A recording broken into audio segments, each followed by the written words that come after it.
Just as an announcement for everyone watching via live stream, we're going to start a few minutes late just to let all of our Newman time stragglers get in for the talk.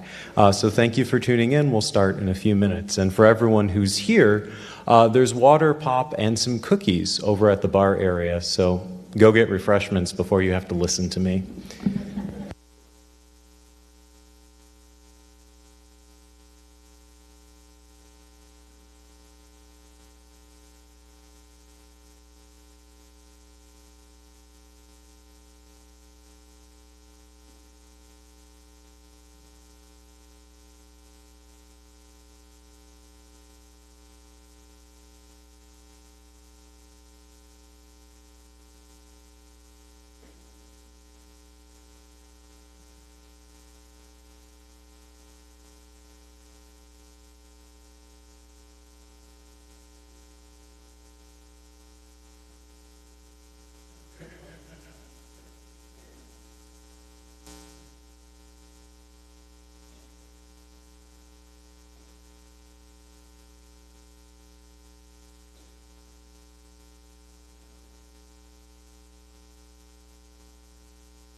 Good evening, everyone. We're actually starting for real this time. Now, I'll admit a pet peeve of mine is when you have a talk and the person starts the talk off with like 10 minutes of introductions, so I'm going to be brief. First of all, I want to thank a few people. I want to thank Joanne and Elodie for providing us with baked goods tonight. I want to thank Mike for his indefatigable efforts to promote this talk to everyone, so thank you, Mike.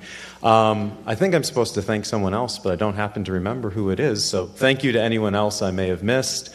And then lastly, Mike asked me to make a brief announcement. The Discovering the Old Testament Bible Study series, it's getting moved to the spring. It was supposed to start this Thursday. It is not. It will happen in the spring. So just note that if you were going to come this Thursday. As you can notice, the title of this talk is the message of the cross foolishness? Why does God let his son suffer? What we'll be talking about tonight, first me, and then I'll also leave some time for questions at the end, is this very central issue to really Christian theology as a whole. How do we make sense of suffering? And in particular, how do we make sense of suffering for God's own son? Hopefully tonight, I can at least leave you with some thoughts. I promise no answers because I don't have those myself. I do promise more questions, but hopefully at the end of this, we'll at least be able to start making some inroads on how to address this question. As we're in a Newman Center, I thought it was appropriate to begin with a reading from Scripture. You will probably recognize this passage. It's the first reading you hear every year at our services on Good Friday. Yet it was our infirmities that he bore, our sufferings that he endured, while we thought of him as stricken, as one smitten by God and afflicted. But he was pierced for our offenses, crushed for our sins. By his stripes we were healed. Though he was harshly treated, he submitted and opened not his mouth. Like a lamb led to the slaughter, or a sheep before the shearers, he was silent and opened not his mouth. Oppressed and condemned, he was taken away and smitten for the sin of his people. The Lord was pleased to crush him in infirmity. This is what we consider tonight: the suffering and death of Jesus, and the allowance of his Father for that suffering and that death. We know that Jesus suffers from the Bible, as we just read from Isaiah 52, as we hear, as I mentioned, every single Good Friday. Also on Good Friday, we hear the account of Jesus' scourging, his crowning with thorns, his beating by the Roman guards, and eventually his crucifixion in the Gospel of John. In Luke's Gospel, we hear of the agony in the Garden of Gethsemane. Jesus prays, "Father, if you are willing, take this cup away from me, yet not as I will, but as you will." And in the same chapter of Luke's Gospel, we hear that Jesus prays so fervently that his sweat became as blood. In the letter to the Hebrews, we hear that when Christ was in the flesh, he offered prayers and supplications with loud cries and tears to the one able to save him from death. And he was heard because of his reverence. Son though he was, he learned obedience from what he suffered. So, we have a large body of evidence that Jesus does indeed suffer. Why ought we think about this question? Because it doesn't seem right for God to allow his son, for God to allow any of his children to experience this magnitude of pain. What we just heard from Luke 22, "Father, if you are willing, take this cup away from me." Jesus doesn't desire to suffer. He asks not to. From that reading from Hebrews, he offers prayers and supplications with loud cries and tears so that he might be saved from death. And we're told in that same passage he was heard. We'll come back to that. And then in Matthew, in the 7th chapter of that gospel, we hear, "Ask, and it will be given to you. Seek, and you will find. Knock, and the door will be opened unto you. Which of you, if your son asks for bread, would give him a stone, or if he asks for a fish, would give him a snake? If you, though you are evil, know how to give good gifts, how much more will your Father in heaven give gifts to those who ask him? There's one line from Matthew's gospel that I'd like us to reflect on briefly. If your son asks. Jesus, God's Son, asked in Gethsemane to not suffer. We're told in the letter to the Hebrews, his prayer to not suffer was heard, and yet we know he was crucified. If your son asks you for bread, who would give him a stone? If he asks you for fish, who would give him a snake? Jesus asks, and yet it seems like that prayer isn't heard. Mike's gospel this last Sunday was about the persistent widow, about persistence in prayer. I bring this up because it doesn't seem like Jesus is the only one whose prayers to avoid suffering go unheard. In both Matthew and Luke's Gospels, we are told the parable of the lilies of the field. We're told the birds of the air do not store up food, and yet God provides for their feeding. The lilies of the field, it's the flowers, depending on the translation, but I like lilies better. The lilies of the field are clad in garments more beautiful than Solomon's, yet they neither weave nor spin. And if God so brilliantly arrays that which is here today and thrown into the fire tomorrow, will he not care more for his children? We are told those who ask will receive. We are told God is providential. He cares for us. And we can see this in the evidence of the world. Little things like flowers and birds are cared for. So why would God's children not be cared for? And yet we see with both his son and all of us, his sons and daughters, there seems to be this tension between God's promise of care and then also the presence of suffering in the world. A couple of examples. All of you, I'm sure, are aware of the horrible legacy of the concentration camps of Auschwitz and Birkenau. These are not the only examples of depravity in human history, but they are shocking examples. As many of the survivors, the Jewish survivors of the Holocaust, will attest to in their writings, they asked where God was, where the one who had promised to save them was during these atrocities. More recently, the devastation caused by Hurricane Ian as it ran across the Atlantic Ocean. Where was God? Did people not cry out to be saved from the floods, to be spared? Think about children in sub-Saharan Africa, poisoned by the very water they drink, starving. Why are these children not fed as abundantly as the birds of the air? This is the problem of suffering in general, not just focused on what Jesus had to go through, but expanded to what all of us must face to some degree or another. Why does God let this happen? This is what we must reckon with this evening. So why does God allow for any suffering, more particularly for his Son to suffer?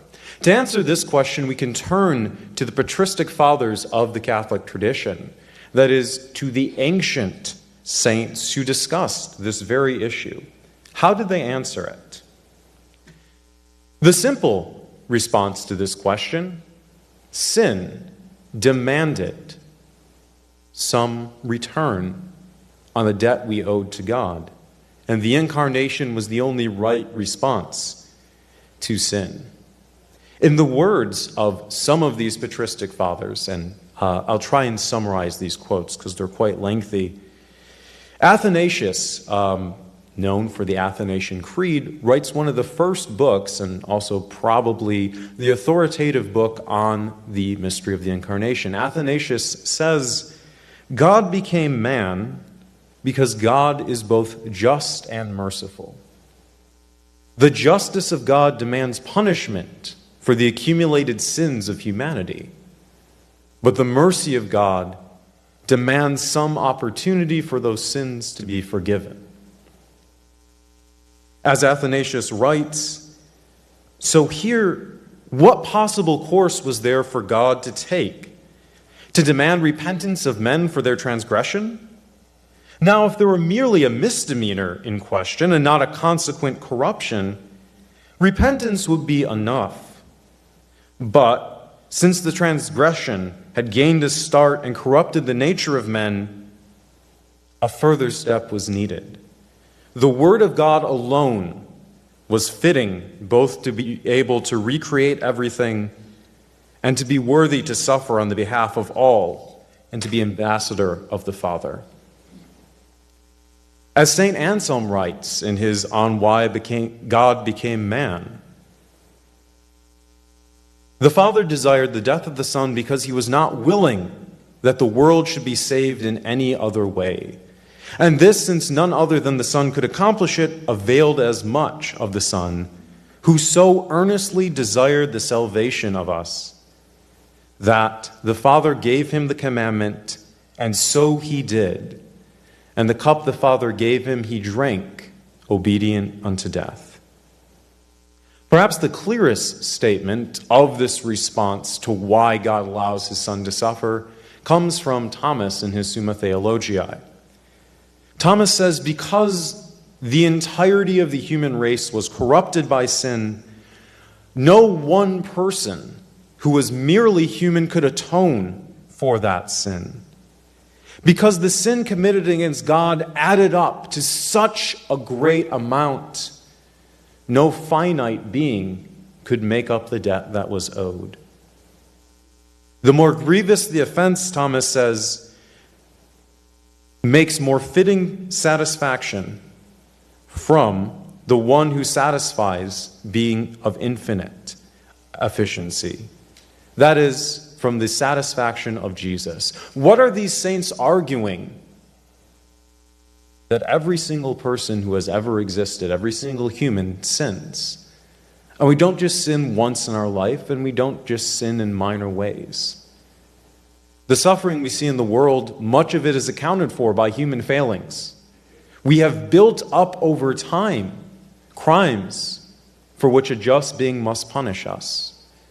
But God doesn't desire merely to send every single person to hell as justice might demand. But who can make up the debt that we owe? Not me. I can't atone for the entirety of the human race. Not any one of you. Only one who is both human, as fairness requires a human to suffer for all humans' sins, but also one who is greater than us all. An infinite collection of sins must have, as a response to it, as a satisfaction of it, an infinite being. God become man. Jesus must suffer and die because only a human and God in one could make up for the great debt that we owe God. Jesus suffers to satisfy the debt incurred in sin by the entirety of the human race who owes to God that debt.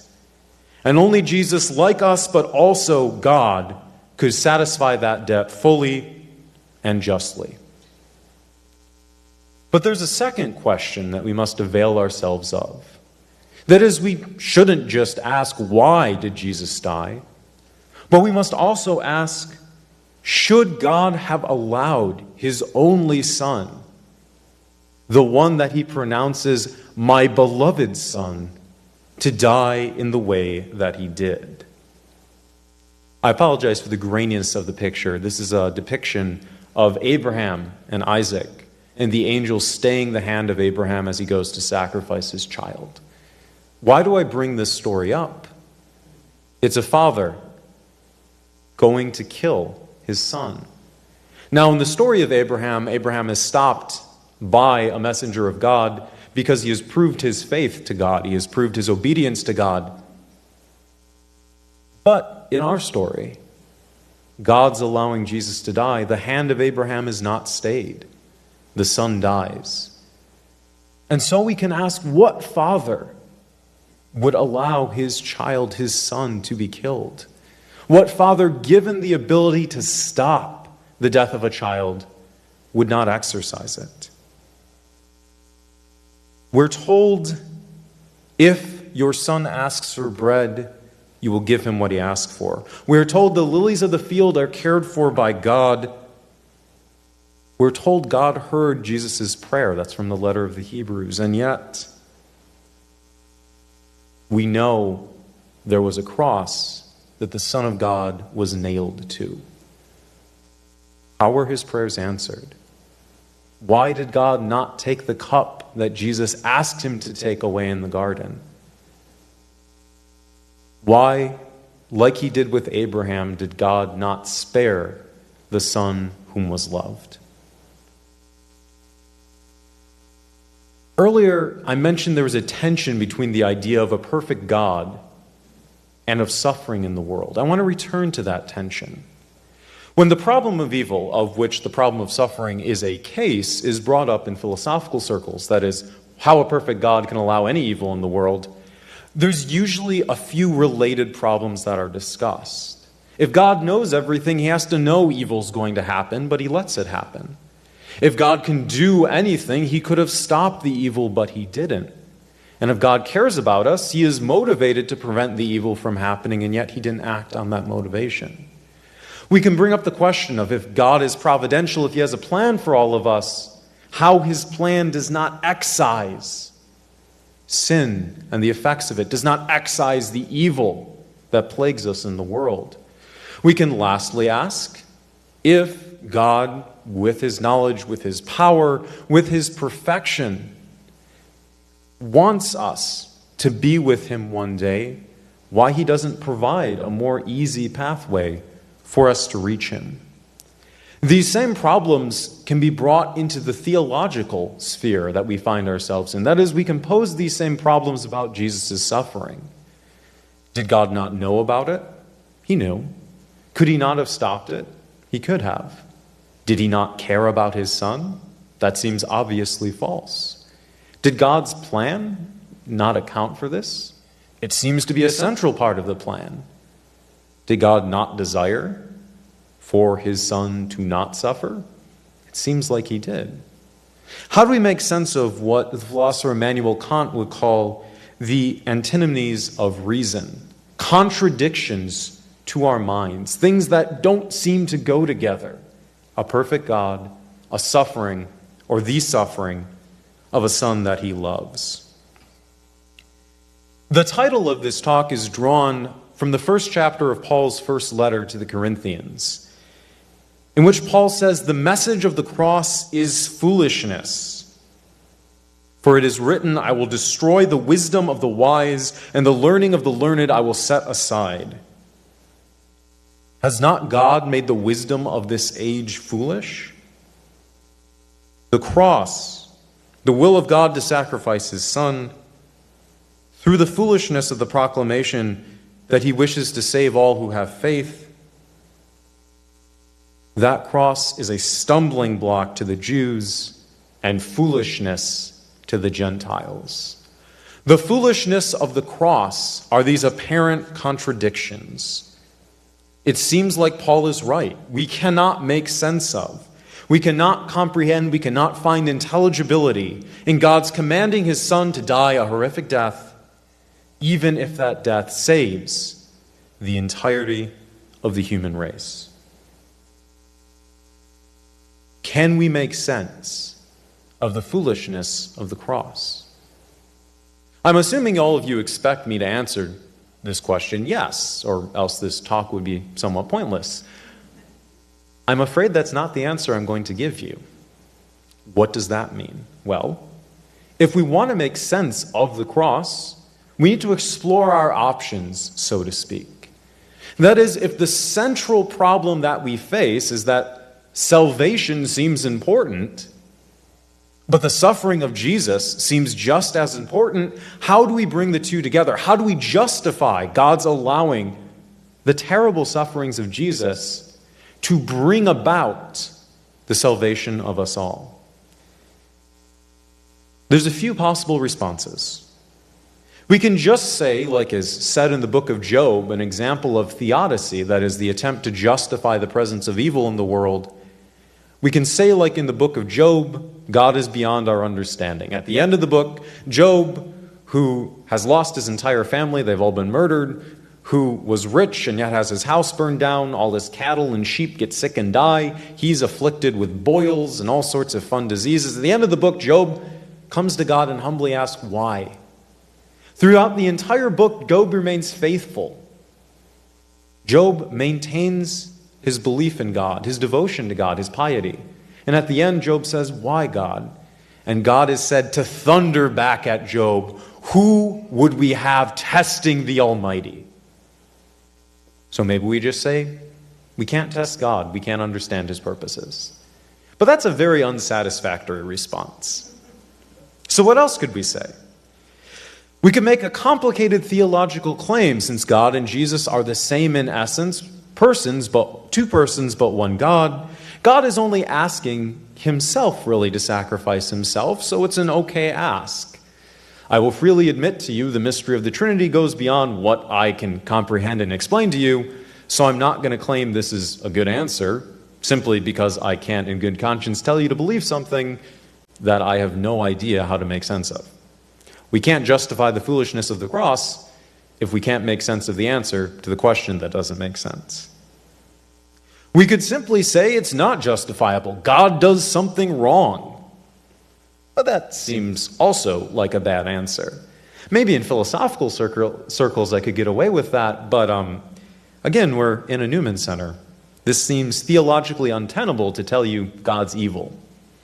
Are there other responses? We could try and address theodicy at large. That is, we could try and offer some explanation just for the entire problem of evil. Why does God let bad things happen to good people? Why does God let good things happen to bad people? Why does God let evil be in the world at all? But theodicy, there's the same problems we've already raised with every single solution that has been brought up throughout the history of philosophy.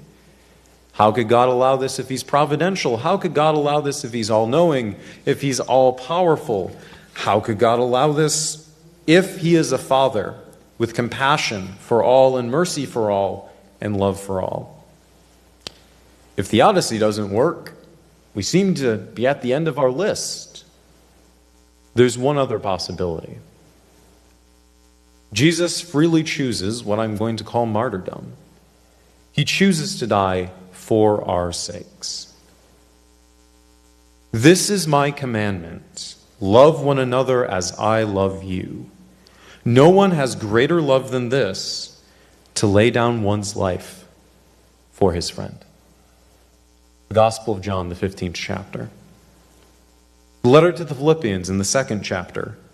Have among yourselves the same attitude that is also in Christ Jesus, who though he was in the form of God, did not regard equality with God as something to be grasped.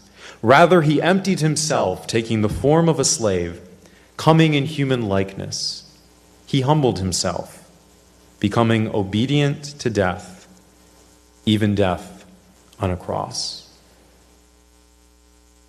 We can make sense of the foolishness of the cross if we grant that Jesus chose this incomprehensible choice. If rather than a father sentencing his son to death, the son asked the father to be allowed to accomplish the great good of salvation. Now, I will again let you know we are straying into the realm of philosophy, but in philosophy, when we present a response to a question, it's considered good practice to poke at that response, to evaluate if it's a good enough response. And so are there questions that we can ask about whether Jesus' choosing to die is enough to answer the question of why God allows his suffering. It seems to me there are three problems that could be raised. First, that the choice isn't fully free. When we hear of Jesus' decision being described, it's always framed in the context of obedience. He was obedient unto the Father. Does the obedience owed to God Almighty take away from our ability to freely choose? That is, can we really say Jesus had a choice in the matter if he's without sin? If he's unable to disobey the commands of God? As a second problem, we might point to the sacrifice of Jesus being a trade of one life for many. That is, we might claim there's a lack of injustice here, or, a lack of justice, the presence of injustice, because trading lives isn't something that's acceptable. Even if we can bring about great good for so many, to force the one to give up his life, it devalues that life when every human person made in the Imago Dei possesses a great value that is not comparable, that is not commensurable with other values. That is, we cannot balance one life against many. A third problem: if God is providentially caring for all of us, if he calls Jesus his beloved Son, well, what kind of love allows for the kind of death that Jesus suffered? These problems, I think, challenge strongly that this response is our best response of the question of whether or not Jesus' sacrifice is, in fact, justifiable. Does that leave us without any responses? I don't believe so. I'd invite you to look at the picture that I have on this slide. Hopefully you can recognize the image of an empty tomb. I believe it's in this part of the Paschal story that we find something like an explanation, if not a full explanation, that can satisfy our questions of the justification of Christ's suffering while also holding true to the requirement of a sacrifice as propitiation for our sin. God's justice requires repayment of the debt owed through sin. But God's mercy demands forgiveness. So there must be one who can satisfy the debt owed to God, and that debt must be satisfied by him who can. Jesus chooses in union with God's will, even if it is against Jesus' own will. Father, take this cup away from me, but not as I will, but as you will. Jesus chooses to be crucified. But what happens then? Jesus rises from the dead and is glorified. It is here that the Christian must find refuge from the harsh reality of the problem of suffering. The resurrection of Christ and the promise of resurrection for all others who suffer, the promise of redemption.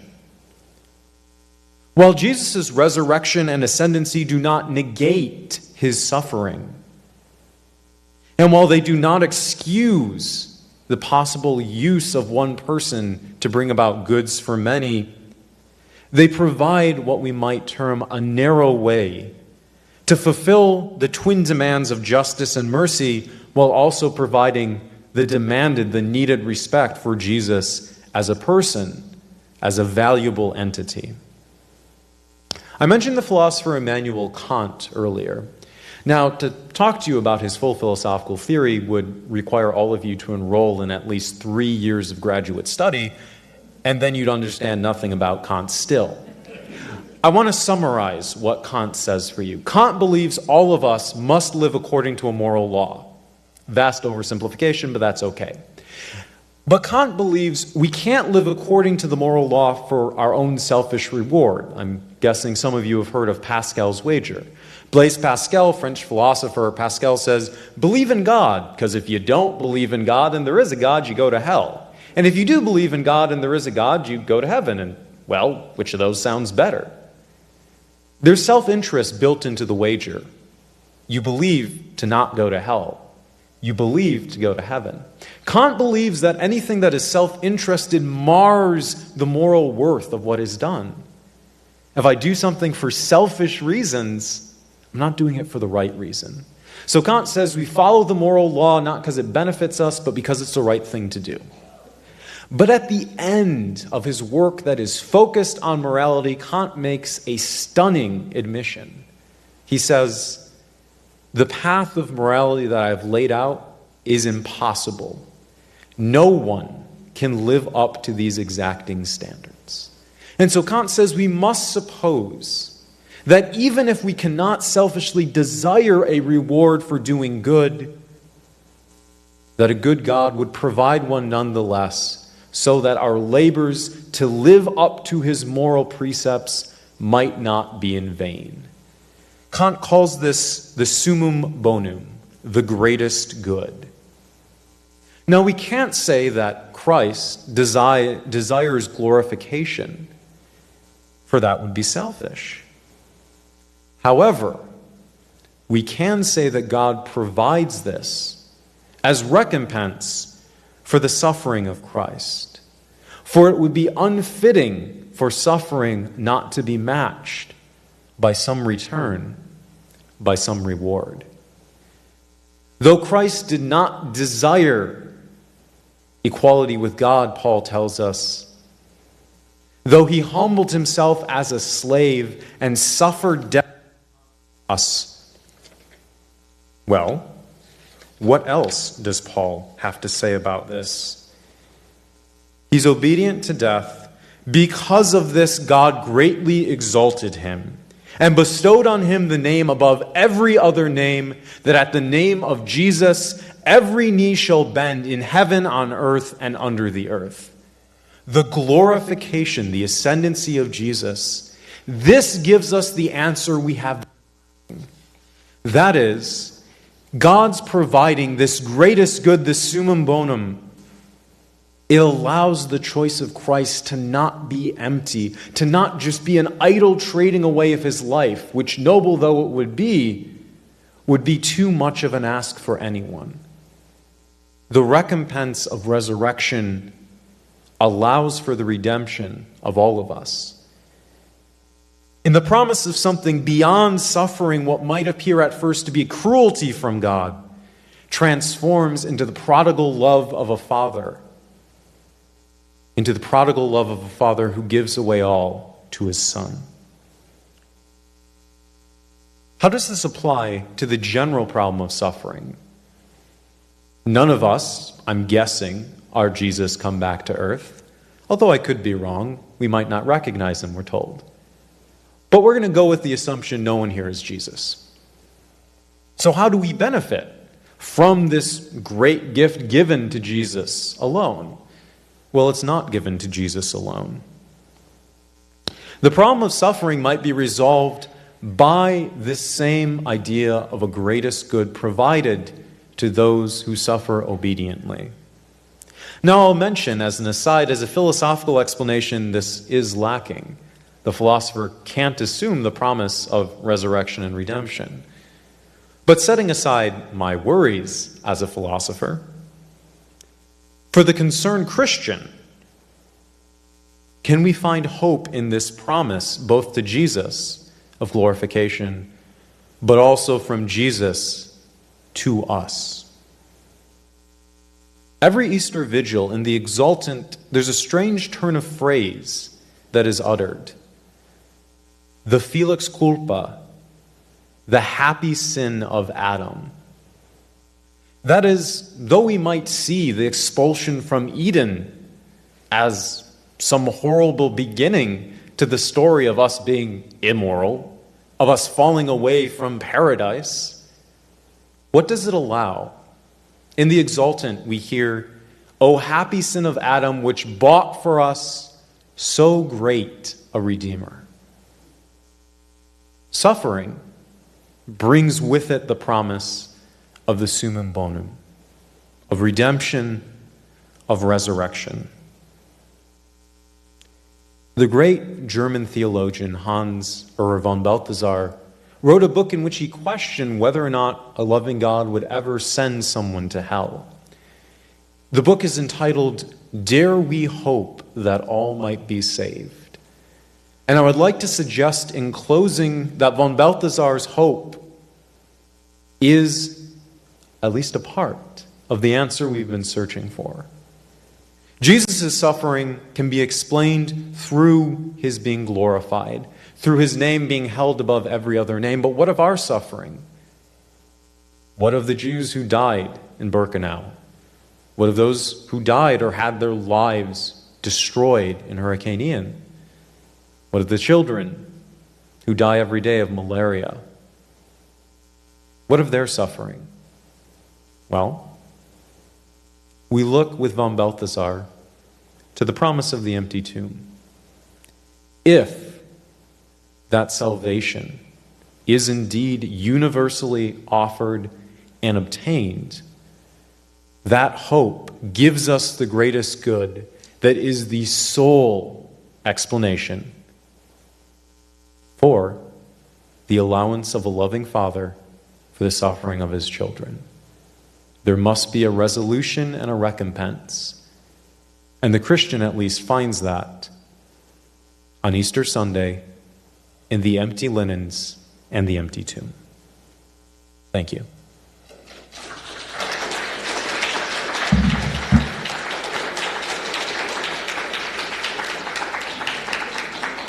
So we're now going to have some time for questions and answers. Mike has a microphone. Please speak into the microphone when you have a question so those who are live streaming with us can actually hear what you're saying. I'll have Mike just go around. Raise your hand if you'd like to ask a question.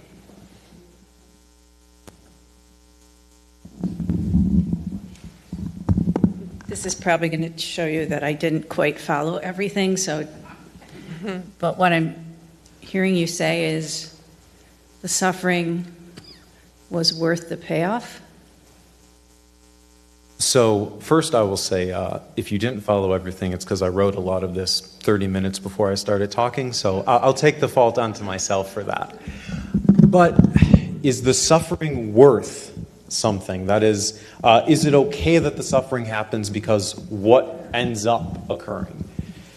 So on the one hand, I don't want to say this. I don't want to say there's a transaction that occurs. Jesus says, hey, Dad, I'll do the terrible thing. Like, I'll let the Romans flog me and pull hunks of flesh from my back. I'll let them press spiky vines into my head. I'll let them stick rusty spikes between the bones in my arm if you give me a great birthday present. You know, you make me sit at your right hand in shiny robes. I don't think the transactional framework is right. So this is the Kantian point. If Jesus desires to get the good thing, if that's the only reason he makes his sacrifice, that's not really a sacrifice. No, Jesus has to act without expectation of receiving something good. No greater love is there than this, to lay down one's life. But God, if he's going to fulfill the merciful, the loving, the compassionate part of who he is, he has to then give something. He has to recognize how much was expended by Jesus, and in that recognition, reward it. So while I don't want to call it transactional, there is in some sense a give and take. It's not one that we can expect, it's not one that we can demand from God.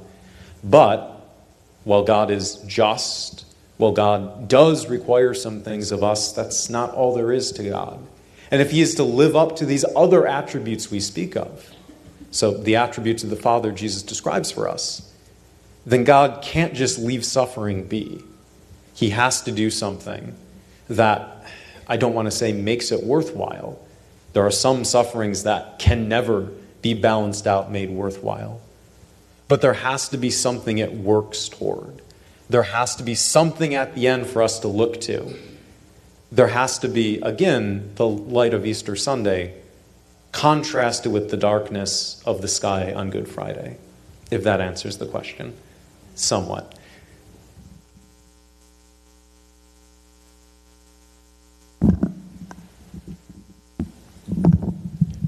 Hey, Josh. Thank you for your talk.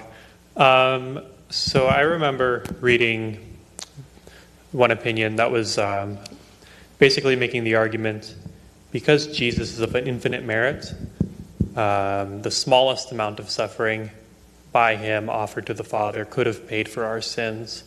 But then he chose the cross, I guess, to give a more visible sign of his love for all humanity, because if he, say, just, sighed and offered that sigh up to the Father, we might not be able to see it, and then we might kind of miss the point and miss the significance of what he had done for us.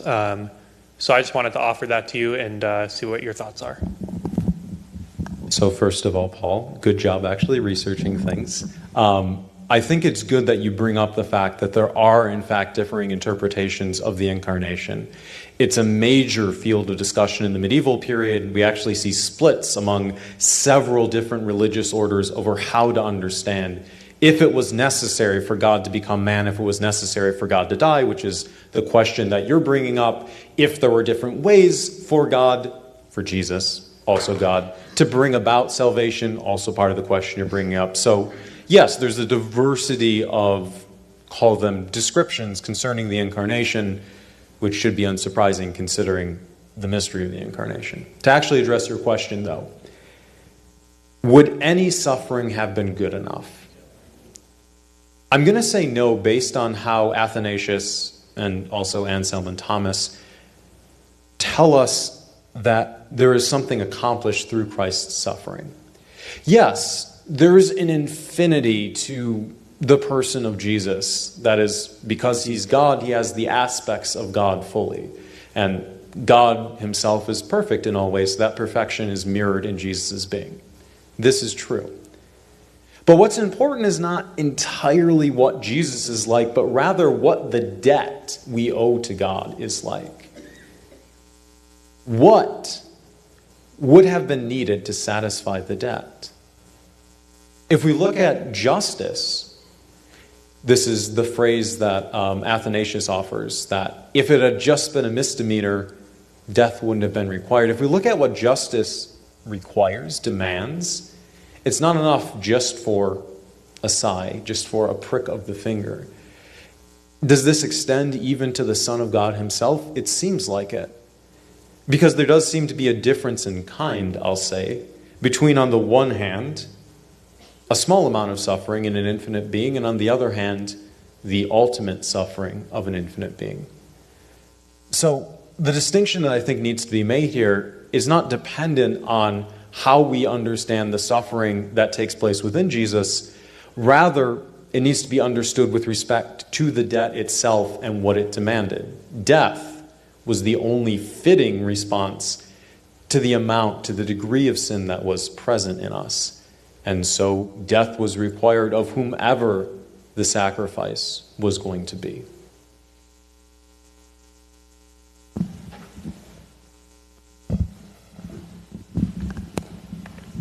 Well, I'm going to try.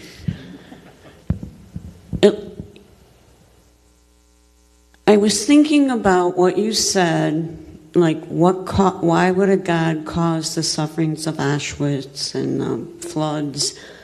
I don't know if the question, if you look into it,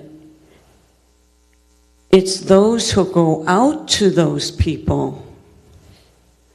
There are people in the concentration camps, people outside, that helped them. They didn't solve it. People reach out to the people in the floods. And wouldn't that go all back to what is the greatest commandment? And only, I think, suffering provides us the opportunity to try to complete that cycle until the end of time. So what you're proposing is actually probably the most common theodicy. The word is coined by Leibniz in the 18th century, I believe. It means justification of God. So we have the problem of evil, right? Bad stuff happens in the world, God's perfect, why does bad stuff happen? A theodicy is an attempt to say, here's why the bad stuff happens. And as I mentioned, perhaps the most common thing that is said in the Christian tradition is God lets bad stuff happen because he brings greater good out of it. So God values the example of people's outreach after Hurricane Ian or whatever other natural disaster we can insert in the place of it. The altruism that's displayed, the magnanimity, the generosity. These are good things, and as will be pointed out by members of the tradition, Thomas does this, Augustine does this, Leibniz does this later on.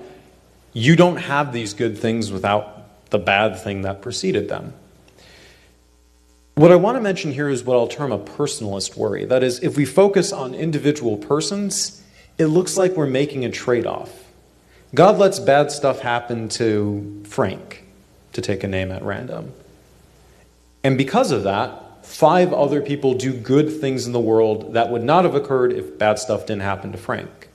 We can recognize the goodness of the acts of our 5 people while still saying it's not okay to trade that goodness or compare that goodness to the badness that happened to Frank. So we have the line from Jesus, God rejoices in the return of even one sinner, or God does not desire the suffering of even one of his children. What's important here is that idea of the singular person being just as valuable as all persons. We can't compare human lives, and so to say that, oh, well, good comes from bad, it doesn't address the fundamental issue of the original person, of Frank in our example, suffering bad at all.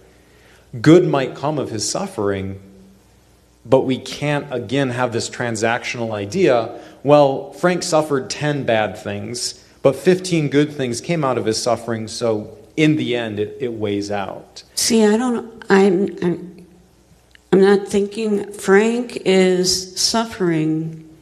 It's not so much that we're going to heal him. It's the image of us going out that sends the message. Well, he'll probably be dead by the time I get there. But it was, I don't know.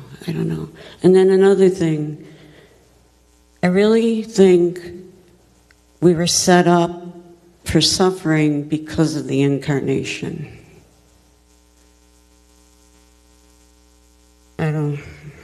So at least in the tradition, I'll call it the causative relationships, the cause and effect thing, they suggest that it's the other direction. So God before time, it's hard to talk about the ordering of things. God knows we're going to sin. God knows he's going to incarnate. So at least from God's perspective, it's really hard to say what came first. But there does seem to be, I'll mention at least this is said in Thomas. I'm sure it's elsewhere. I can't pull the references off the top of my head. But Thomas will at least say, God doesn't have to show up on earth if there's no sin. So suffering seems to bring about the incarnation, because we want to say, at least within the Christian perspective, suffering is a result of sinfulness in the world. Whether it's the fall of the angels originally or the fall of Adam and Eve, falling into disobedience to God brings about suffering. So it's this fall that demands God shows up because, well, if we don't incur this debt, if we don't build up sinfulness, we don't need a God to rescue us.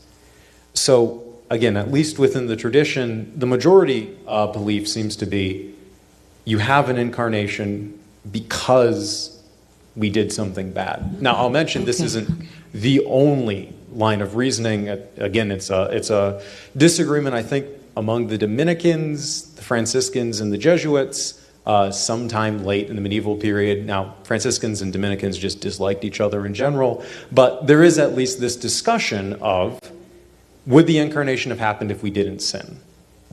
Again, the prevailing thought is no, but there are going to be thinkers who say yes, because there's something so good about the incarnation, God would not have wanted to deny us that great good.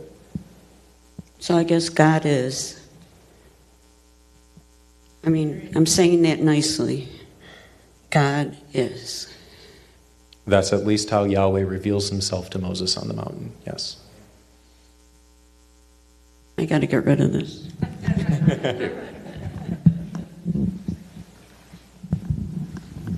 A priest is about to interrogate me. I'm literally shaking in my boots, Father. I had never been able to believe in a God who was so separated from his people because of our sinfulness that only Jesus coming into this world and to be crucified would bring us back into good standing. That's a horrible kind of God. Even in the Bible, there is a progression of an understanding of God. At one time was the idea there are so many gods and our God is one of them. Then they gradually got to, this is the only God that there is. We have the teachings that Christ so personified when he said, you have heard in the past that, if someone does something wrong, they steal with their hand, okay? You can chop that hand off. And you can get revenge also by chopping two hands off. But then they made a progression. And now it was, an eye for an eye, a tooth for a tooth. You can't go any farther than that. But then Jesus came along and he said, no, I don't even want that. I want you to forgive 70 times 7. I want you to turn the other cheek. You don't have to get revenge. This whole understanding and experience of God has developed in so many beautiful, powerful ways through all these generations. Even Mother Teresa got to the point in her relationship with God. She said, I don't feel the presence of God. I don't feel Christ in my life. I don't feel the love of God. But I'm just going to do what I know I'm supposed to do and be the person I'm supposed to be. And that to me is why Christ came into the world, to show our potential in our humanity. That yes, there will always be suffering because that's part of life and not necessarily as a result of sin. There's good, there's bad. There's suffering, there's joy. Get over it, that's life. But the fact is, what do we do with it? And I think Christ said, even if you have to go to the worst possible suffering in the world, in that day and age, and we've even made progress since then, unfortunately, how to torture people and kill people. But in that time, that was possibly the worst way for a person to die. And I think all he was saying was, follow my example. Love your enemies. Love one another. Do what you need to do and be who you're supposed to be as a human being. Reach your potential. And you're going to suffer because of it. Maybe others are going to suffer. But just keep doing it. Never give up. Be who I created you to be. So 2 thoughts. First, one of the criticisms present in the philosophical community of specifically Anselm's explanation of the incarnation in his on why God becomes man. Excuse me, I was trying to translate from the Latin in my head. One of the criticisms given is that Anselm's God seems callous. He seems almost hateful. Each lash of the Roman centurion's whip seems to be tallied up by God. It's not enough yet. It's not enough yet. And yes, this seems to be the wrong image of a father. That doesn't seem to be someone who loves me. I've always found the problem of evil, which is the inspiration for this entire talk, I've always found this one of the most profound challenges to belief in the perfect, in a good God. Why? Because a God who sits up in heaven with the metaphorical, mythical scales of justice and weighs each of our souls against what other people have done, against the failures that I make because of where I'm born, because of external pressures, because of momentary lapses in judgment. A God who just sits there and, like ancient Egyptian goddesses say, well, you don't weigh well against the feather of truth, so I'm going to have you devoured by a great beast, so I'm going to put you into the unending fire of Gehenna with the great worm. Quite simply, that's not a God that I would want to believe in. The other point that I want to raise, von Balthasar, Dare We Hope? I want to at least suggest that hell gives us the most potent version of the problem of evil within the Christian tradition. If God is loving and he damns people in perpetuity, that is, unendingly, and that separation from him is supposed to be the worst suffering we could ever endure, that seems to put the lie to God's perfection. So what does von Balthasar say? We hope that hell is empty, because that hope seems to be the only way to make sense of the loving Father that we're told about by Jesus. So, yes, I think we have to look to the progression of the understanding of God in the Bible, and I think we have to trust that Jesus actually did reveal to us what his Father was like, because otherwise you end up with the gods of the Old Testament who demand children are sacrificed.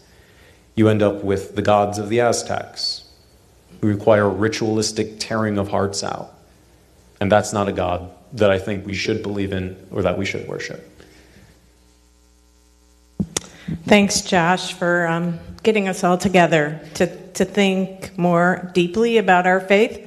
I have to say, I was very persuaded when you put up the slide that said, we just don't understand God.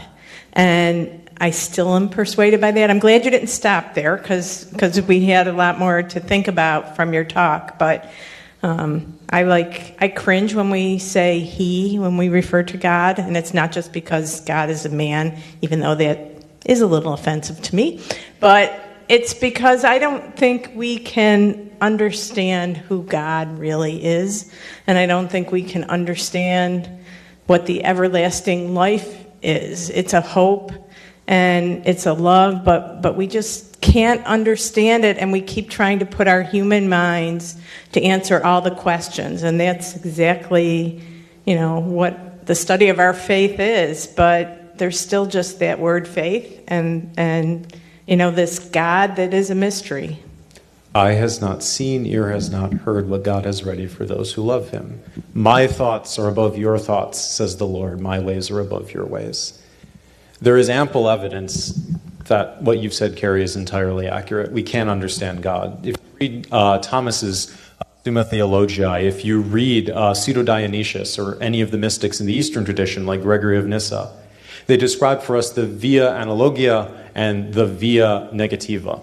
Translated, we know God indirectly. That is, we can say God's like someone who's wise, because I know what wisdom looks like here on earth, and what God does on earth looks like what a wise person would do. God is like someone who's compassionate, because I know what compassion looks like on earth, and it looks like God does stuff that looks like compassion. The via negativa, we can only say what we don't know about God. Why? Because that seems to be something we can figure out, but to know the mind of God, to know the essence of a perfect, immortal, eternal being, that seems beyond us. So the tradition firmly places limits on what we can say. I'll at least speak for myself rather than the tradition. I am unsatisfied with the Jobian response, who are you to question the Almighty? Why?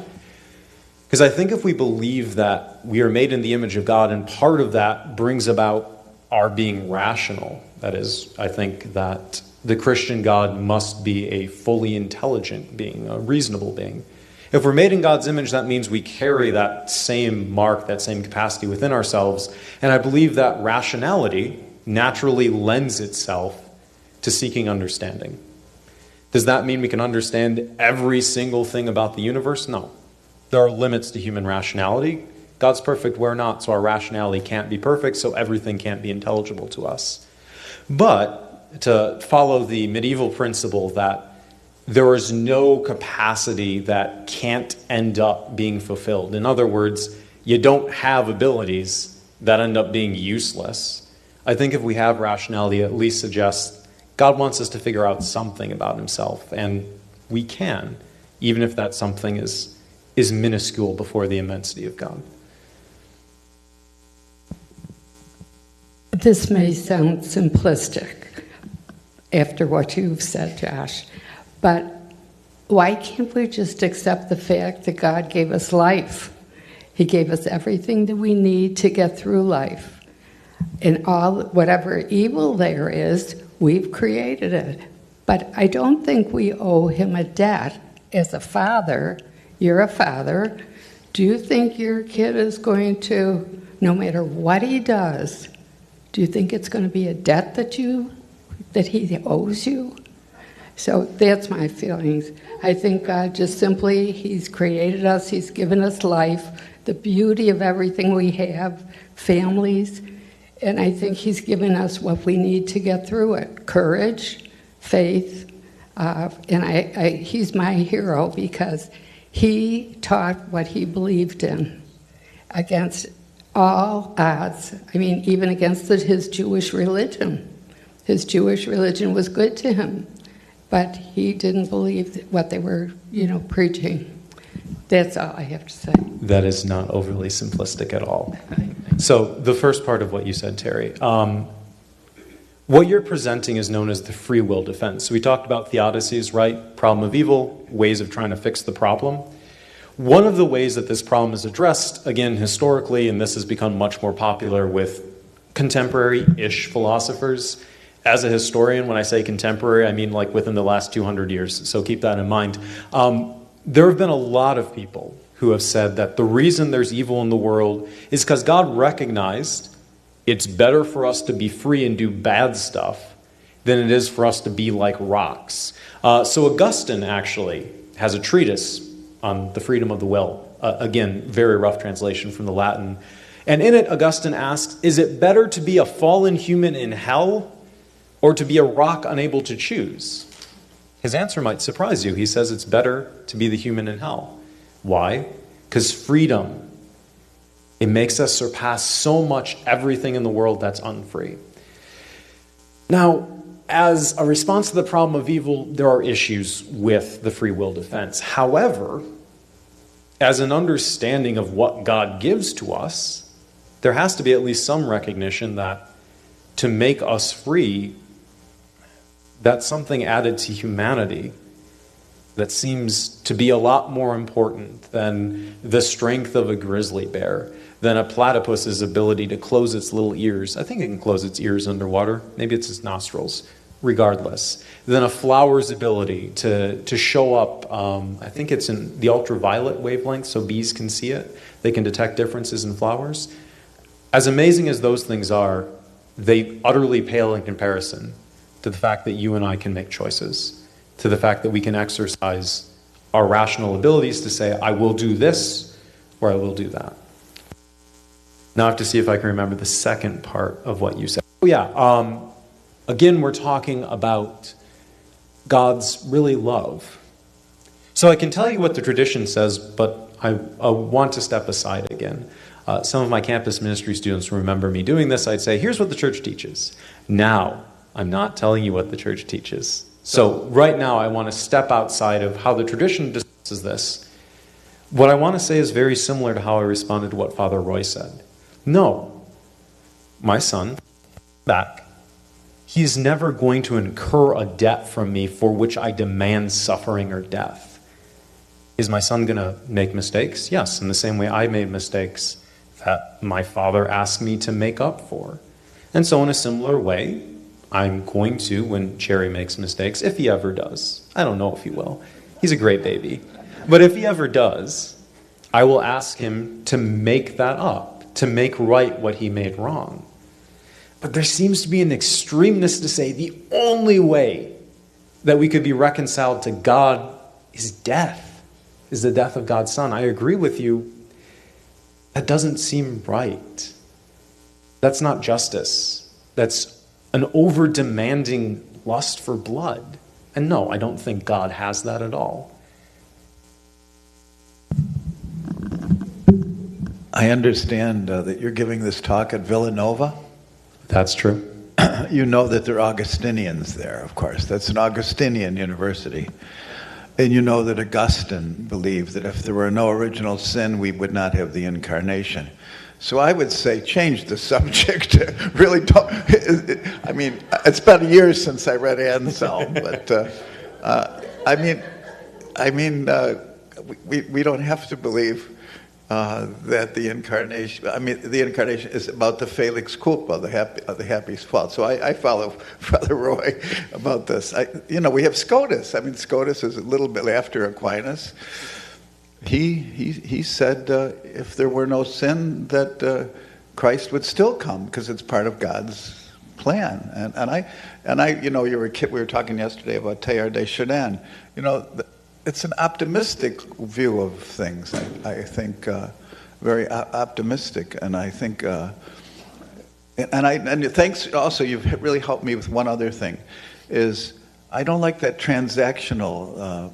That going to the bank kind of thing, you know, it's too transactional for me. So I think I'm becoming free of that after many years of thinking about the incarnation, but mostly about the redemption. So yeah, I think it was one point, I think, in post-Vatican II period that we were preaching the resurrection more than we were the redemption. But preaching the resurrection, that was at the high point, I think, of catechesis. And I think that for a number of reasons. It's interesting because Benedict XVI beatified Scotus. Isn't that interesting? Wow.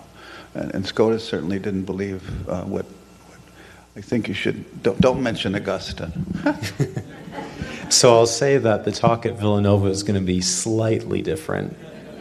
I took out the phrase Leibnizian consequentialism. But to the idea, the Scotian idea, so the Franciscan against the Dominican who said, yeah, Jesus only came because of sin.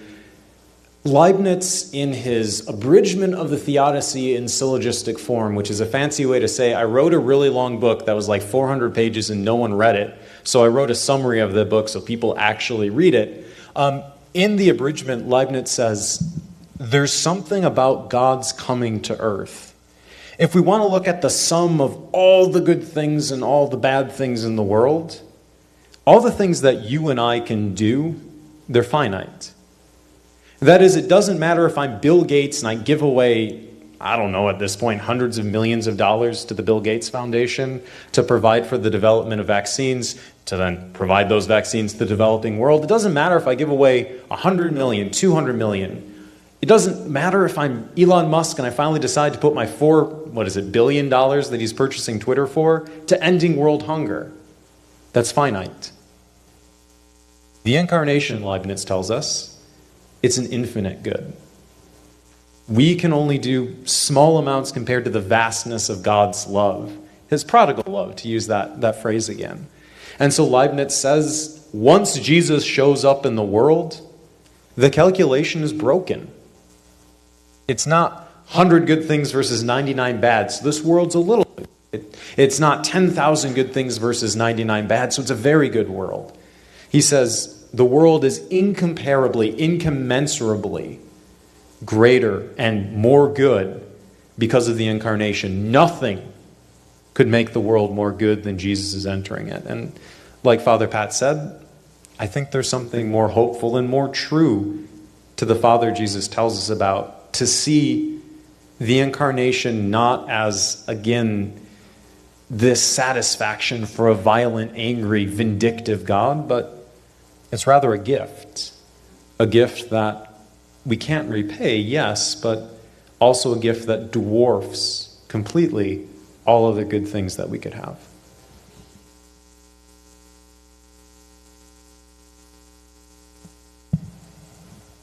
So I think we'll take one more question because I promised an hour-long talk, and I haven't looked at my phone in a while, but I'm pretty sure this has been longer than an hour. Hi. Hi. My question is, maybe I'm being naive, but is it bad to see suffering as love? Like, I know suffering is hard, but is it okay to find the beauty in suffering? Because we're here on earth for a mission. He said it, if you want to follow me, pick up your cross. It's not easy. They're going to be suffering. So is it so wrong to see it as love? It's just love, the ultimate love. Instead of saying it's a debt, transaction, all this, it's just love. So the idea of taking up one's cross weighed very heavily on me, Edna, when I was working on the section of how it is we understand what Athanasius describes as a debt to God, but then also how it is we try and justify God's allowing his son to die. Because in some ways it seems like the human condition brings with it suffering. So I want to introduce a distinction. Those of you who know medieval philosophy know that means I'm doing something sneaky. Whenever the medieval philosophers came to a question they couldn't answer, they'd say, well, let me introduce a distinction. And then they'd say the word might mean two different things, and then they confuse everybody and didn't have to answer the question. So I want to introduce a distinction. I think there's two different ways of seeing suffering, if not just two different kinds of suffering. On the one hand, there is suffering that has a purpose, like you pointed out. I'm sure many of you, like me, have worked out at one time in your life, and not to be insulting, but I'm sure many of you, like me, worked out like only one time 15 years ago.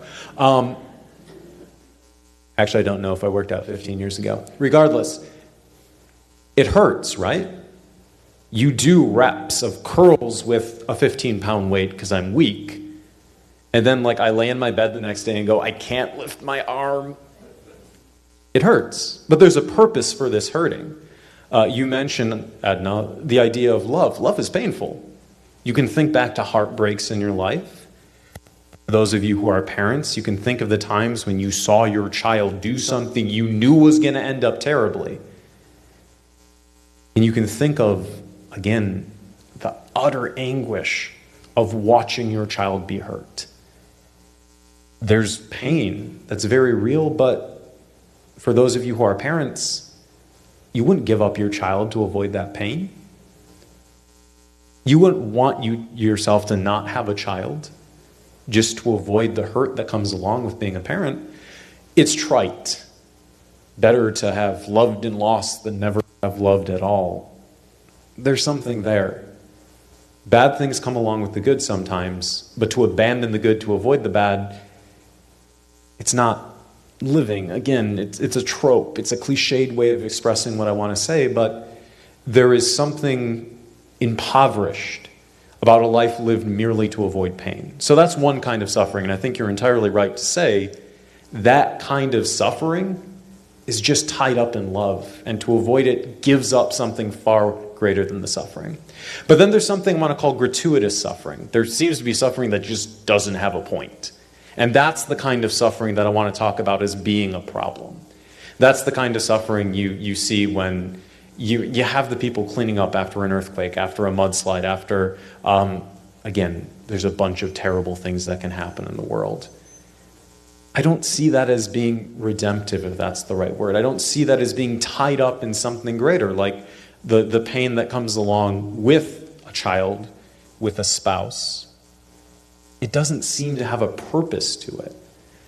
And so yes, some suffering, it's necessary, if that's the right word, but it's the unnecessary stuff that bothers me. It's the stuff that didn't have to happen for there to be good things. It's the stuff that didn't come along with anything good, but just sticks out like an abscess, if you will, on an otherwise healthy body. Two kinds of suffering. One I'm okay with, the other seems to me to be the problem that we have to try and address. Thank you, Josh.